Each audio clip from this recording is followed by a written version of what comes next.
ચાલો આજે ઇતિહાસના એવા પાના ઉથલાવીએ જે ઘણીવાર આપણી નજરથી દૂર રહી જાય છે.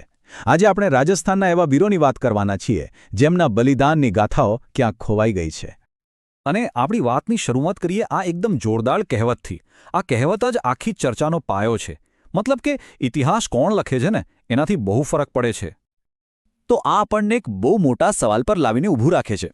આપણા ઇતિહાસના પુસ્તકોમાંથી કોની વાર્તાઓ ગાયબ છે? કોની કહાણીઓ કહેવાતી જ નથી? આપણે સૌ ભગતસિંહ, ગાંધીજી, નહેરુજી જેવા નામો સાંભળીને જ મોટા થયા છીએ, ખરું ને? પણ શું પ્રતાપસિંહ બારહટ, કેસરીસિંહ બારહટ કે અર્જુનલાલ સેઠી જેવા રાજસ્થાનના નાયકો વિશે આપણે એટલું જ જાણીએ છીએ? અને આજ તો સૌથી મોટી વિડંબના છે નહીં કે આ વીરોની જે ગાથાઓ છે એ આપણા રાષ્ટ્રીય ગૌરવનો હિસ્સો બનવાને બદલે ખાલી પરીક્ષાના સિલેબસમાં 1 માર્કનો સવાલ બનીને રહી ગઈ છે. અહીં આપણે ખાલી કોઈ એક વ્યક્તિની વાત નથી કરી રહ્યા. આપણે વાત કરી રહ્યા છીએ એક આખા પરિવારની, જેણે દેશ માટે પોતાનું સર્વસ્વ દાવ પર લગાવી દીધું. જરા કલ્પના તો કરો, પિતા જેલમાં છે, કાકા ફરાર છે અને દીકરો દેશ માટે શહીદ થઈ જાય છે. કેટલું મોટું બલિદાન! તો ચાલો હવે આ જ પરિવારના એક વીરપુત્ર પ્રતાપસિંહ બારહટની વાર્તામાં જરા ઊંડા ઉતરીએ, એમના સાહસને નજીકથી જાણીએ. ઉંમર કેટલી? ફક્ત 22 વર્ષ. આટલી નાની ઉંમરે પ્રતાપસિંહને અંગ્રેજો પકડી લે છે અને બ્રિટિશ અધિકારી ચાર્લ્સ ક્લીવલેન્ડને એમ હતું કે આ યુવાનને તો એ સહેલાઈથી તોડી નાખશે. પણ જ્યારે પ્રતાપસિંહ ન તૂટ્યા ત્યારે અંગ્રેજોએ એકદમ ક્રૂર મનોવૈજ્ઞાનિક રમત રમી. એમને કહેવામાં આવ્યું કે તારી માં બહુ બીમાર છે અને તારા માટે રોઈ રહી છે. તું બસ તારા સાથીઓના નામ આપી દે, અમે તને છોડી દઈશું. એમની સામે 2 રસ્તા હતા, કાં તો પોતાની માતાને પસંદ કરો અથવા તો ક્રાંતિને. પણ એમનો જવાબ સાંભળીને અંગ્રેજોના પણ હોશ ઉડી ગયા. એમણે કહ્યું, મારી એક માને હસાવવા માટે હું દેશની હજારો માતાઓને રડાવી શકું નહીં. આ હતી એમની દ્રઢતા. અને એમને જે અત્યાચાર સહન કરવો પડ્યો એનો પુરાવો આંકડા આપે છે. જેલના ક્રૂર અત્યાચારોને કારણે 122 કિલોના એ યુવાનનું વજન ઘટીને ફક્ત 32 કિલો રહી ગયું હતું. પણ એમની હિંમત નહોતી ઘટી. અંત સુધી પ્રતાપસિંહ તૂટ્યા નહીં, ઝૂક્યા નહીં અને છેવટે જે અંગ્રેજ અધિકારી એમને ત્રાસ આપી રહ્યો હતો એ ચાર્લ્સ ક્લીવલેન્ડને સ્વીકારવું પડ્યું કે મેં મારા જીવનમાં આવો બહાદુર છોકરો ક્યારેય જોયો નથી. પ્રતાપની આ વાર્તા તો એક ઉદાહરણ છે. આવી તો કેટલીય વાર્તાઓ ઇતિહાસના પાનામાં દબાઈ ગઈ છે.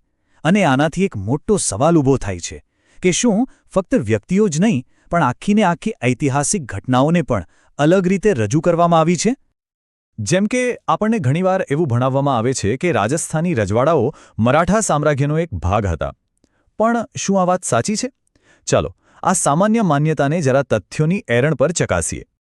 જુઓ, કોઈપણ સામ્રાજ્ય હોય એની નિશાની શું કે એ વ્યવસ્થિત રીતે ટેક્સ એટલે કે કરવેરા ઉઘરાવે અને બદલામાં સુરક્ષા આપે.